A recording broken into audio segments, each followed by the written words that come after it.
welcome back in my YouTube channel. My name is Jyoti Kumari. Today I will be talk about industrial relation.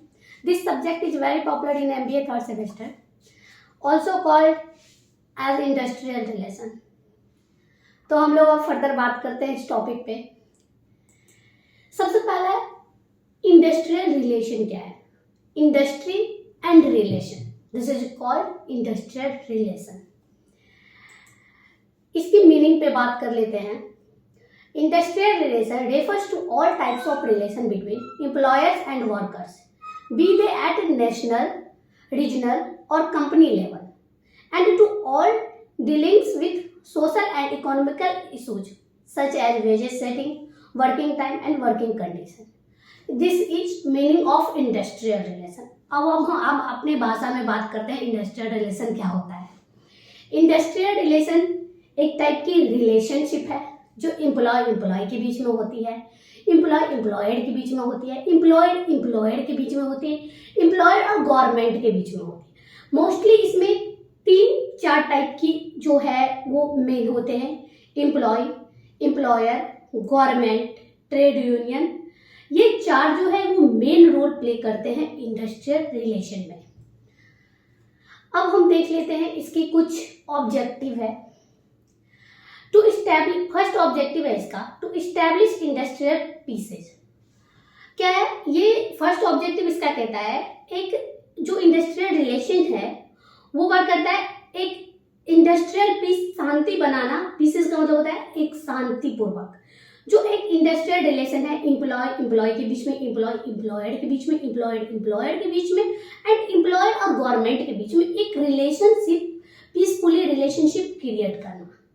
Main मकसद इसका first objective ये है और वैसे ये most popular objective है। To safeguard the interest of both workers and management. जब आप किसी ऑर्गेनाइजेशन में जाते हो तो आप कुछ एक्सपेक्टेशन लेके जाते हो, कुछ आपकी इंटरेस्ट होती है, कुछ मैनेजमेंट की इंटरेस्ट होती है। उस दोनों इंटरेस्ट को सेफ करना ये इंडस्ट्रियल रिलेशन की ऑब्जेक्टिव, दूसरी ऑब्जेक्टिव है। तीसरा है to avoid industrial disputes. To avoid industrial dispute का मतलब है कि जो भी इंडस्ट्री में कॉन्फ्लिक्ट आती है छोटी मोटी, उसे अवॉइड करना। वर्कर्स को भी कुछ कॉन्फ्लिक्ट अवॉइड करना चाहिए और कुछ मैनेजमेंट भी करता है। तो ये इसकी थर्ड ऑब्जेक्टिव है। फोर्थ ऑब्जेक्टिव है to raise the production capacity. Production capacity अगर हमारा और एम्प्लॉयर का रिलेशन अच्छी रहेगी तो प्रोडक्शन की कैपेसिटी जो है वो भी बढ़ेगी। मान लो आप कोई छोटी मोटी, अब देखोगे ऑर्गेनाइजेशन जो होती है, चलो आप लोग तो डेली बाय डेली किसी शॉप पे जाते ही हो, तो आप ये देखते हो कि एक शॉप ओनर जो होता है और वहाँ कुछ स्टाफ होते हैं, वो कितने अच्छे से प्यार से बोलते हैं, बाबू देखो ये चीज वहाँ रखा हुआ है, उनको दे दो। ये क्या होता है कि आप एक जो आपका जो वर्कर का काम करने का जो कैपेसिटी है वो आप बढ़ा रहे हो, कि आप अगर उससे प्यार से बात कर रहे हो तो उसकी काम करने की जो एक कैपेसिटी है वो बढ़े। अब वो अगर उससे रूडली बात करे तो आप ये समझ सकते हो ना कि उसकी कैपेसिटी क्या होगी उस वर्कर की काम करने की। नेक्स्ट ऑब्जेक्टिव है इसकी to establish industrial democracy. India is a democratic country, ये तो everyone know about. India is a democratic country. तो डेमोक्रेसी आप सब लोग समझते हो, खुद की जो हमारी कुछ जो राइट्स है, जो हमारे कुछ राइट्स बने हुए हैं उसके अकॉर्डिंग हमें जीने की हक है। तो ये हो गया डेमोक्रेसी। तो डेमोक्रेसी एस्टेब्लिश करना कि एम्प्लॉयर की कुछ अपनी राइट्स हैं, कुछ एम्प्लॉय की अपनी राइट्स हैं, तो एक दूसरे को राइट्स का हनन ना हो, जिसे कहते हैं हनन ना हो, उस वैसा इन्वायरमेंट स्टेबल करना। इंडस्ट्रियल रिलेशन का मतलब है एक ऐसा, इसकी ऑब्जेक्टिव है एक ऐसा इन्वायरमेंट आप बनाओ जिसमें ना एम्प्लॉय की अधिकार की कोई हनन हो, ना एम्प्लॉयड की, यानी एक डेमोक्रेटिक इन्वायरमेंट बनी रहे। तो इस democracy to establish industrial democracy. Next objective है to minimise the labour turnover rate and absenteeism. Labour turnover rate और एब्सेंटिज्म का मतलब होता है कि आप देखोगे कोई ऑर्गेनाइजेशन हायर करता है, एम्प्लॉयर कुछ एम्प्लॉय को हायर करता है। अब अगर वो हायर किया और वो एम्प्लॉय 2-4 महीने में एम्प्लॉय छोड़ करके चला गया, तो क्या होता है कि ये जो है वो टर्नओवर, जो हमें ला तो रहा हूं, मेरे लाने में जो कॉस्ट जा रही है, अब वो काम नहीं कर रहा है, चला जा रहा है, तो उसको कम करना है। जब हम किसी एम्प्लॉय को हायर करें तो हमारे ऑर्गेनाइजेशन में एटलीस्ट वो हमारा जो उस पर कॉस्ट खर्च हुआ है उतना तो सरवाइव करे उतना दिन, और उसकी एब्सेंटिज्म यानी उसकी जो एब्सेंटिज्म रेट है, एब्सेंट जो वो कर रहा है वो भी कम हो। ये है इसकी ऑब्जेक्टिव है। और मेन ऑब्जेक्टिव हम एक कहेंगे, बहुत पॉपुलर ऑब्जेक्टिव है, इस पे पूरे कंपनी की कॉस्ट डिपेंड होती है। जो एम्प्लॉय, जो हमारी कंपनी की बजट जो कॉस्ट होती है वो इस पे डिपेंड करती है। अगर हमारा लेबर टर्नओवर मिनिमाइज, मैंने जो एम्प्लॉयर है वो अगर लेबर टर्नओवर मिनिमाइज कर लिया और एब्सेंटिज्म मिनिमाइज कर लिया, तो no doubt that company is best. तीसरा है to safeguard worker economic and social interest. Worker की इकोनॉमिक एंड सोशल इंटरेस्ट को सेव करना। इकोनॉमिक तो समझ ही रहे हो, पैसे। अब हम उसे इतनी सफिशिएंट, जो मार्केट के रेट चल रहे उतनी तो वेजेस प्रोवाइड करना है, और उसकी जो सोशल इंटरेस्ट है उसे भी सेव करना है। नेक्स्ट ऑब्जेक्टिव है to contribute to the economic development of the country through productivity. Economic development country through productivity, जो हमारा प्रोडक्टिविटी है उससे इकोनॉमिक की डेवलपमेंट करना, मोटा मोटी यही बात हुई। नेक्स्ट ऑब्जेक्टिव है to establish full employment situation, और नेक्स्ट ऑब्जेक्टिव है टू मिनिमाइज स्ट्राइक्स। आप इस ऑब्जेक्टिव को बहुत ध्यान से पढ़ना, और मैं ये सजेस्ट करूंगी कि आपको तो ये हम पीपीटी आपको मिल जाएगा डिस्क्रिप्शन में, लेकिन इसके बाद आपको जो भी बुक पढ़ रहे हो उसमें आप ये जो लास्ट ऑब्जेक्टिव मैं बता रही हूँ इसको अच्छे से पढ़ना। To minimise strikes, lockout, harriers, etcetera by providing good working condition and fair wages to the workers. Minimise strike, strike का नाम आप लोग सब लोग आई थिंक जानते होंगे। आप एमबीए कर रहे हो और फर्स्ट सेमेस्टर सेकेंड सेमेस्टर पढ़ के आए हो। स्ट्राइक का मतलब होता है कि जब कोई वर्कर काम ना करे, वो स्ट्राइक हो गया। अब वर्कर तो आया लेकिन वो काम नहीं करेगा, दिस इज स्ट्राइक। बहुत टाइप के स्ट्राइक होता है, pen down strike, knee down strike, fair strike, different type की स्ट्राइक होती है, उसको मिनिमाइज करना। लॉकआउट क्या होता है? लॉकआउट होता है कि वर्कर तो आया बट एम्प्लॉयर ने काम करवाने से मना कर दिया, कंपनी में ताला लगा दिया, this is called lockout. By providing good working condition and fair wages to workers. ये सारी चीजें इसलिए होती है कि वर्किंग कंडीशन जो है एम्प्लॉय को वो अच्छा प्रोवाइड करने के लिए, कभी कभी होता है कि नहीं मुझे जो यहाँ पे वर्किंग कंडीशन मिल रही है वो अच्छी नहीं है, तो उसके लिए वो कभी कभी स्ट्राइक पे चले जाते हैं। कभी उन्हें लगता है कि जो हमें वेजेस जो मिल रहे हैं वो फेयर नहीं मिल रहे हैं, तो वो बार्गेनिंग करते हैं, उस पर उनका अगर बात नहीं बनती है दोनों के बीच में तो वो स्ट्राइक पे चले जाते हैं। ये सारे ऑब्जेक्टिव थी, एक बार और मैं रिपीट कर देती हूँ। फर्स्ट ऑब्जेक्टिव है टू इस्टेब्लिश इंडस्ट्रियल पीस। दूसरा है to safeguard the interest of both workers and management. Third है to avoid industrial disputes. Fourth है to raise the production of capacity. Fifth है to establish industrial democracy. Next है to minimise the labour turnover rate and absenteeism. Next है to safeguard the workers economic and social interest. Next है to contribute to the economic development of the country through productivity. Next है to establish the full employment situation. और next है to minimise strikes, lockout, harriers, etc. by providing good working condition and fair wages to the workers. Next हम चलते हैं, इसकी कुछ characteristics है। First तो हम अभी बेसिक ही पढ़ रहे हैं इंडस्ट्रियल रिलेशन की, जो यूनिट फर्स्ट है उसमें ये सारी चीजें हैं। कुछ इसकी कैरेक्टरिस्टिक्स है इंडस्ट्रियल रिलेशन की। आइए हम देखते हैं इसकी क्या क्या कैरेक्टरिस्टिक्स है। फर्स्ट है, industrial relation are the result of employment relation in industrial enterprises. Industrial relation are the result of employment relationship in industrial enterprises. उसके बाद नेक्स्ट है, industrial relation and introduce the concept of method of balancing and cooperating. इसकी second characteristics है। Third है, industrial relation formulate rules and regulation to maintain harmonious and relations. Next है, to intervention of the government to shape the industrial relation is made through law, agreements, rules, characters, etcetera.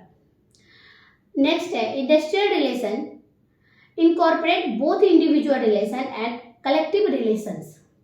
Next है, several parties play a role in industrial relation. The main parties are employees and their organization, employer and their association and government. अब हम एक एक करके इसको हम आपको describe कर रहे हैं। Industrial relation are the result of employment relationship in industrial enterprise. मैंने पहले ही बोला इसकी कैरेक्टरिस्टिक्स है एम्प्लॉय और एम्प्लॉयर की रिलेशनशिप। नेक्स्ट है, industrial relationship introduce to the concept of method of balancing the cooperating, यानी एम्प्लॉय और एम्प्लॉयर गवर्नमेंट की रिलेशन को बैलेंस करना। थर्ड था, industrial relation formulate rules and regulation to maintain harmonious relations. Industrial relations को maintain करने के लिए कुछ रूल्स एंड रेगुलेशन है जो मेंटेन करता है दोनों के बीच में हार्मोनी। नेक्स्ट है, the intervention of government to shape the industrial relation is made through law, agreement, rules, characters, etcetera. Government ने इसे पीसफुली चलाने के लिए कुछ लॉ बना दिए हैं, कुछ एग्रीमेंट्स है, रूल्स है, कैरेक्टर्स है। उसके बाद industrial relation incorporate both individual relations and collective relation. Industrial relation incorporation individual के एक कॉर्पोरेशन एंड एक कलेक्टिव रिलेशन से चलती है। Several parties play role in industrial relation. The main parties are employees and their organisation, employers and their association and government. This is all about characteristics of industrial relation. Further talk about its nature. This is nature of industrial relation. इसकी first nature वो है. This is first nature of industrial relation. Industrial relation are concerned with the relationship between management and workers. मैं इतने slow पढ़ा रही हूँ, आप लोगों को I think सारी बातें समझ में आ रही होगी. Industrial relation concerned with the relationship between management and workers. Management and worker से रिलेशनशिप पे को कंसर्न में लाना करना। इंडस्ट्रियल रिलेशन सेकेंड है, safeguard the interest of employees. Industrial relation employ की जो इंटरेस्ट है उसे सेफ करता है। नेक्स्ट है, industrial relationship are concern with the system, rules, procedure used by union and employees to determine the reward for effort and other conditions of employment, save the interest of the employees and their employers, and regulate how employers treat their own employee. ये बोलता है कि industrial relation जो है वो कुछ rules, regulation, procedure से चलता है जो कि ये बताता है कि एक एम्प्लॉयर को एम्प्लॉय को कैसे ट्रीट करना चाहिए, उसके इंटरेस्ट, उसकी इकोनॉमिकल कंडीशन, उसकी सोशल इंटरेस्ट, स्ट्रक्चर जो भी है, एक एम्प्लॉय की जो नीड है उसका ख्याल रखना किसका काम है? एम्प्लॉयर। एक एम्प्लॉयर को एक एम्प्लॉय क्या करता है? अपनी पूरी लाइफ दे देती है एक कंपनी में जॉब करते करते। अब उसके लिए एक एम्प्लॉय के लिए सोचना किसका काम है? एम्प्लॉयर का। तो वही बोलता है कुछ रूल्स रेगुलेशन बनाए गए हैं जिसके अंतर्गत इसका काम है, एम्प्लॉयर का काम है एम्प्लॉय की इंटरेस्ट को सेव करना। नेक्स्ट है, industrial relation maintain a balance with employee expectation and employer association, trade union and other social and economical institution of societies. Industrial relation maintain and balance with employ expectation maintain और balance करना, employer association, trade union and other social economic institution. किस किस के बीच में balance करना है? Employer association, trade unions and other social economic institution of societies, इसके बीच में बैलेंस करना इंडस्ट्रियल रिलेशन की जो मेन पर्पस है। Industrial relations help in resolving dispute, conflict, controversies between labour and management. Industrial relationship जो है वो हेल्प करता है रिजॉल्विंग डिस्प्यूट्स और क्या, कॉन्फ्लिक्ट्स, जो लड़ाई झगड़े होते हैं, डिस्प्यूट मनमुटाव जो हमारे हो गए, डिस्प्यूट हो गए, किसी भी कारण डिस्प्यूट हो गए, बहुत ज्यादा कॉन्फ्लिक्ट हो गए, एंड कंट्रोवर्सी जो हो जाती है लेबर एंड मैनेजमेंट के बीच में।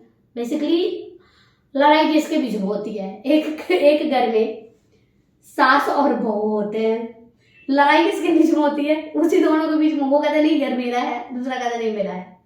यही होता है एक कंपनी में कि जो एम्प्लॉयर है वो एक तरीके से सास का रोल प्ले कर रहा है और एम्प्लॉय बहू का रोल प्ले कर रहा है। वहाँ इस दोनों के बीच में ही तो हमेशा कॉन्फ्लिक्ट होती है।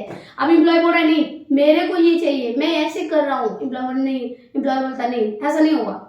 तो इस दोनों के बीच में ना जो भी डिस्प्यूट, कॉन्फ्लिक्ट और कंट्रोवर्सी जो भी होती है most of the time employer और एम्प्लॉय के बीच में होती है। समटाइम्स एम्प्लॉयर के बीच में भी होती रहती है। तो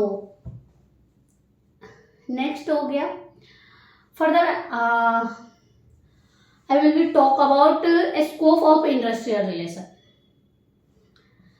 scope of industrial relation basically management of policies and programs of industrial relation, public relation, labor relation, recruitment and selection and placement of laborers, to provide medical and health related service, to maintain employment records of the employees, provision of recruitment test, ability test, skill test and intelligence test, provision of training and education programs। अब मैं बात करती हूँ, इसमें एक एक करके हम डिस्कस करते हैं। ये तो मैं आप लोगों को बता दी इतनी चीजें होती है। अब स्कोप इसका क्या क्या है? स्कोप का मतलब क्या होता है कि ये कहाँ तक फैला हुआ है। अब क्या है, आप पर्टिकुलर एक जो है, मान लो आप नोएडा है या मान लो पंजाब है, उसकी जो सारी चीजें वो कहाँ तक फैली हुई है और कहाँ तक वर्क कर रही है। This is scope. Basically, it's called scope. Management, first scope of industrial relation, management of policies and programs of industrial relations. Policies और programs को manage करना। दूसरा है public relation. Industrial relation की scope second है public relation. Public के साथ relation maintain करना। लेबर रिलेशन, लेबर के साथ रिलेशन मेंटेन करना। रिक्रूटमेंट, किसी को हायर करने से पहले जो प्रोसेस होती है, एडवर्टाइजमेंट, दिस दैट जो होता है वो होता है रिक्रूटमेंट। सिलेक्शन क्या होता है? जब हम उस कैंडिडेट को सेलेक्ट करते हैं। फिर प्लेस करते हैं। प्लेस का क्या होता है? किसी जगह उसको प्लेस करना। Placement and labours, placement of labours. जब हम recruitment, selection and placement of labours, ये इंडस्ट्रियल रिलेशन है। To provide medical and health related services, इसमें कुछ एक्ट है इंडस्ट्रियल रिलेशन में। फैक्ट्रीज एक्ट है, मैटरनिटी एक्ट है, ESIC एक्ट है। इस सब में मेडिकल रिलेटेड जो है टॉपिक डिस्क्राइब किया गया है, रूल्स है, कुछ प्रोविजंस है। आगे हम लोग इस पे बात करेंगे। वैसे आपको बता दूं इसके नेक्स्ट चैप्टर में ही है, इसमें तो ट्रेड यूनियन एक्ट है ही, नेक्स्ट चैप्टर में फैक्ट्रीज एक्ट है। Factories act is the most important one of the act in industrial relations and this called mother of the all act। जो फैक्ट्रीज एक्ट है वो पूरे एक्ट की जो है ना, जो सार कहते हैं उसे ना, वो है। अगर आपने फैक्ट्रीज एक्ट अच्छे से पढ़ लिया तो आपको HR के फील्ड में कभी कोई परेशानी नहीं होगी, क्योंकि उसमें सारे प्रोविजंस के बारे में बात की गई है। तो medical and health related services के बारे में इंडस्ट्रियल रिलेशन की ये स्कोप है। नेक्स्ट है, बात करते हैं, अभी स्कोप की हम लोग बात कर रहे हैं, जब इस पे आएंगे तो हम इसकी बात करेंगे फैक्ट्रीज एक्ट के। फैक्ट्रीज एक्ट से पहले हम आप लोगों को ट्रेड यूनियन एक्ट पढ़ाऊंगी। ट्रेड यूनियन एक्ट में 1-2 दिन में इसकी वीडियो डालूंगी। First of all, to maintain employment records of the employees, employment की रिकॉर्ड्स मेंटेन करना, provision of recruitment test, ability test, skill test and intelligence test. ये सारे टेस्ट जब एक प्लेसमेंट होती है तो ये सारे टेस्ट होती है। Provision of training and education programme, training and education programme की प्रॉपर मेंटेन करना, प्रॉपर करवाना, ये सारे इंडस्ट्रियल रिलेशन की स्कोप में आती है। नेक्स्ट है फंक्शन। इंडस्ट्रियल रिलेशन की कुछ फंक्शन है, तो further talk about industrial relation function. The important function of industrial relation are to establish communication between workers and management, to maintain the sound relationship between the two, to establish support between manager and employees, to ensure the creative contribution of trade union to avoid industrial conflicts, to save the interest of workers and the management, to avoid an unhealthy and unethical atmosphere in an industry, to formulate such consideration that may promote understanding, creativity and cooperativeness, to enhance industrial productivity, to ensure better workers participation। ये सारे function है, तो अब हम discuss कर लेते हैं कि ये फंक्शन क्या क्या कहता है। ये तो पढ़ तो आप लोग भी लेते हो, चलो मैं एक बार समझा देती हूँ। अगर आप लोगों को कुछ भी इसमें समझ में नहीं आए तो आप कमेंट में जाकर के बोल सकते हो आपको क्या समझ में नहीं आई, और मैं उसकी नोट्स आप लोगों को प्रोवाइड कर दूंगी। मेरी टेलीग्राम की जो लिंक होगी वो भी आपको डिस्क्रिप्शन में मिल जाएगी, वहाँ आपको सारे लिंक्स मिलते रहे, सारे PDF मिलेंगे जो भी मैं यहाँ आपको पढ़ाती हूँ। आप उससे नोट्स प्रिपेयर कर सकते हो, और मैं जितना पढ़ा देती हूँ अगर आप उतना जाके ही एग्जाम में लिख लोगे ना तो पास तो हो ही जाओ, इसमें no doubt. First is to establish communication between workers and management to maintain the sound relationship between two. Workers and management का साउंड रिलेशनशिप मेंटेन करना, एक पीसफुल रिलेशनशिप मेंटेन करना फंक्शन है इसकी। First to establish support between manager and employees, एक management की support और employ की सपोर्ट। थर्ड है to ensure the creativity contribution of trade union to avoid industrial conflict, ensure the creativity contribution of trade union to avoid industrial conflict, industrial conflict को avoid करना। Save interest of workers and management, workers and management का interest को save करना। आप अगर रटना चाहो तो आप अगर एक भी चीज रट लोगे ना, उसी पे डिपेंड फंक्शन भी है। To avoid unhealthy and unethical atmosphere in industry, unhealthy और अनएथिकल जो हमारी एक्टिविटी है जो नहीं करना चाहिए, जो लॉ में जितने भी इंडस्ट्रियल रिलेशन जो है ना वो पूरे लॉ पे डिपेंड है, जो लॉ में लिखा हुआ है वही आपको करना है। जब आप HR में आते हो ना तो बोलते हो कि मैं सारे लॉ की कसम खा करके कहती हूँ या कहता हूँ कि मैं जो भी कहूँगा जो भी करूँगा वो सारे लॉ के हिसाब से ही करूँगा, एक्स्ट्रा कुछ भी नहीं करूँगा। यही मेन होती है HR की जो है ना मेन फंक्शन यही है कि मैं जो भी करूँगा करूँगी वो पूरे लॉ पे ही डिपेंड होगा।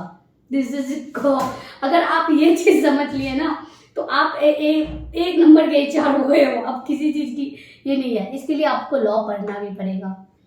तो इंडस्ट्रियल रिलेशन में जितने भी एक्ट है बहुत ही इम्पोर्टेंट है, तो आप लोग उसको अच्छे से पढ़ना और समझना। To formulate such consideration that may promote understanding, creativity and cooperativeness and enhance industrial productivity. Next है सबसे last, to ensure better workers participation.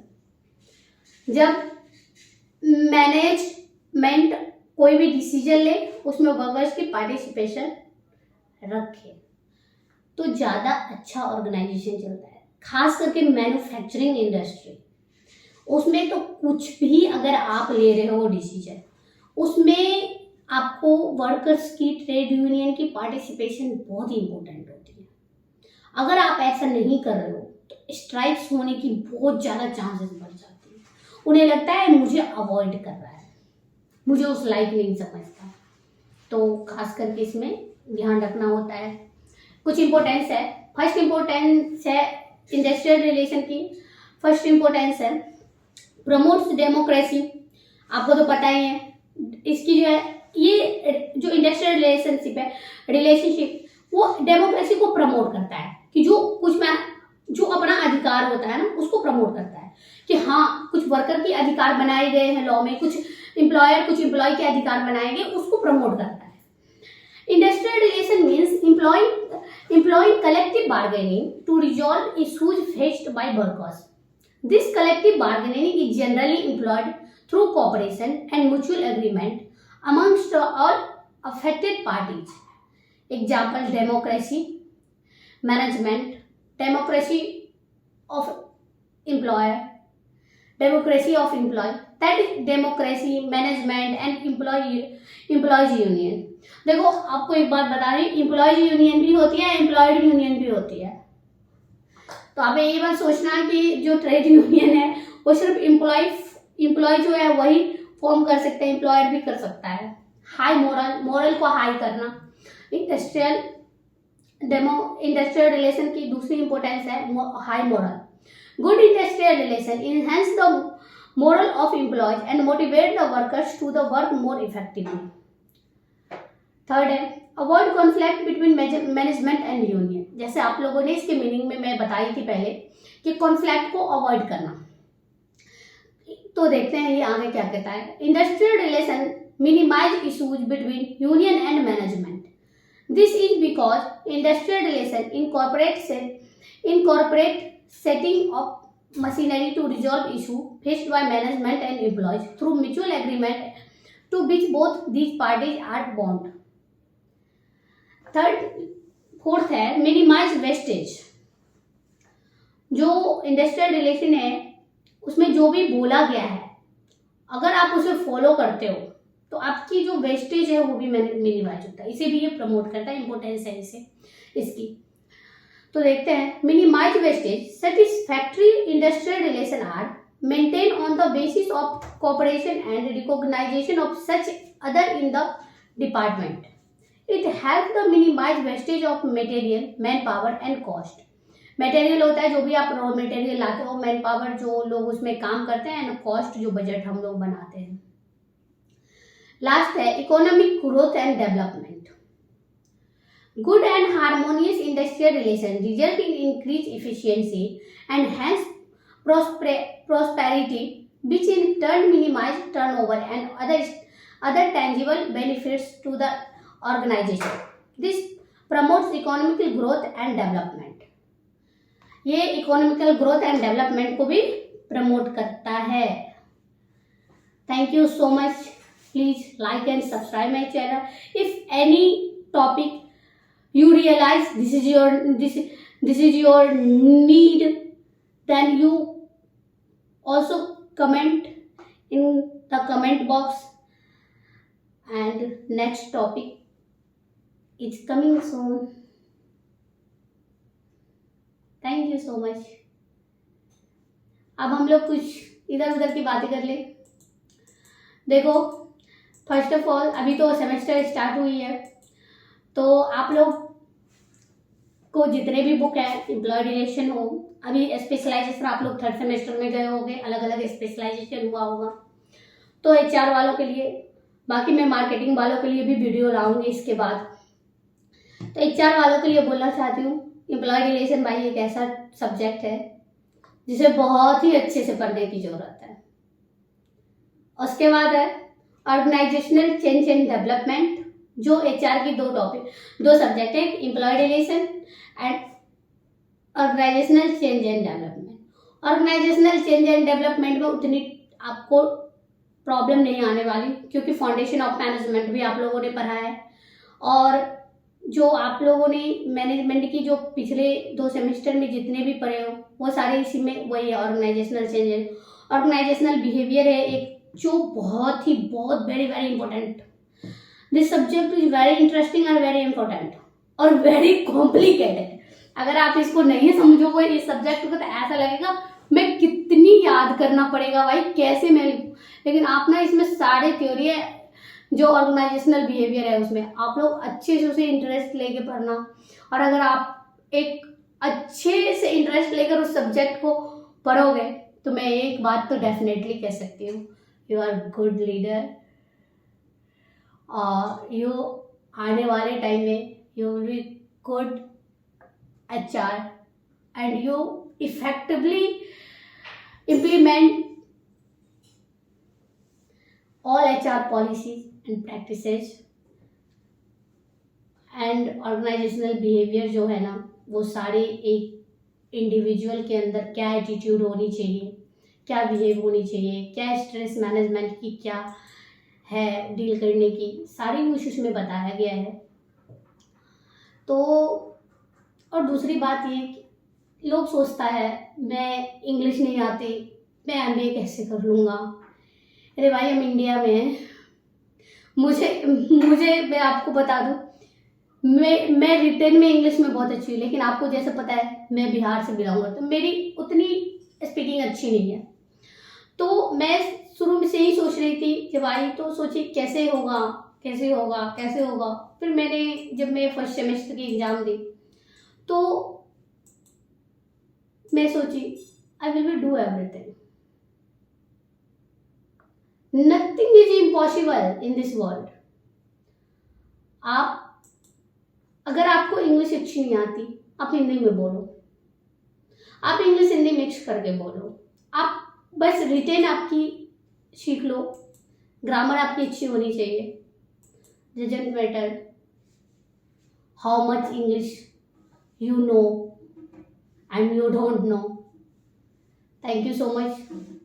Bye.